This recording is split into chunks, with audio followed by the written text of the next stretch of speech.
dia, valentes do Altíssimo.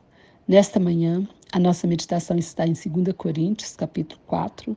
Vamos ler a partir do versículo 7, que diz assim: Temos, porém, este tesouro em vaso de barro, para que a excelência do poder seja de Deus e não de nós.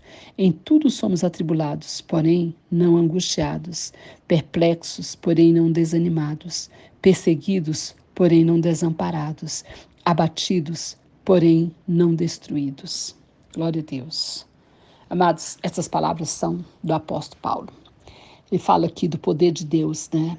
Que o poder, todo poder que está nele, tudo que é manifesto na vida dele, vem de Deus.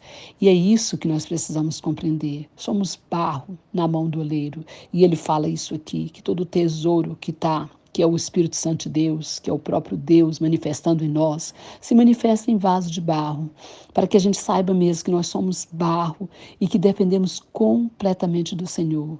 O barro, ele é amassado, ele é moldado na mão do oleiro. E a palavra do Senhor fala que o barro, enquanto ele não está pronto para fazer o vaso, não é? Enquanto ele não está na medida certa, o oleiro vai amassando, vai moldando. Às vezes o barro endurece, o oleiro quebra o barro, faz de novo, até fazer o vaso, né? É assim conosco. Por isso que passamos por provas, por isso que passamos por lutas, porque o Senhor está trabalhando conosco para que esse vaso seja um vaso perfeito segundo a vontade dele, porque ele tem um propósito, ele tem, não é, um planejamento, ele tem um projeto para nossas vidas, então tem que ser de acordo com a vontade dele. E aqui o apóstolo Paulo fala isso, né? Temos, porém, este tesouro em vaso de barro, para que a excelência do poder seja de Deus e não de nós. A excelência do poder seja de Deus e não de nós.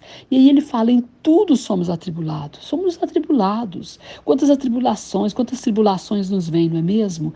Porém não angustiados, perplexos, porém não desanimados. Às vezes ficamos perplexos diante de coisas que acontecem. Ficamos, às vezes, até meio indignados, né? Mas nós não ficamos desanimados, né? Nós vamos seguir em frente. Esse desânimo, esse desanimado aqui no sentido de desistir, né? Abatidos, às vezes, sim, abatidos. Às vezes a gente fica abatido com tanta luta, com tanta peleja, né? Mas aqui ele fala, porém, não destruídos. Sabe por quê? Porque ninguém pode destruir o homem de Deus e a mulher de Deus, aquele que está no Senhor, porque o Senhor não permite. Ninguém pode derrubar e destruir aquele que está no Senhor, e nem o projeto do Senhor, porque a própria palavra de Deus diz isso, que os projetos de Deus, os planos de Deus jamais serão frustrados, nunca, jamais, né? Nunca poderão ser frustrados, jamais poderão ser frustrados os planos de Deus, os projetos de Deus. Então, que você tenha isso no seu coração, atribulado, porém não angustiado, perplexo, porém não desanimado, perseguido, porém não desamparado, abatido, porém não destruído, porque o Senhor está contigo, porque o Senhor é a sua força, porque todo o poder vem dele e nele somos mais que vencedores. Amém? Que o Senhor te abençoe sua descendência, abençoe toda a sua família, abençoe o Brasil, abençoe as nações. Pastor Evênia, Goiânia, Goiás.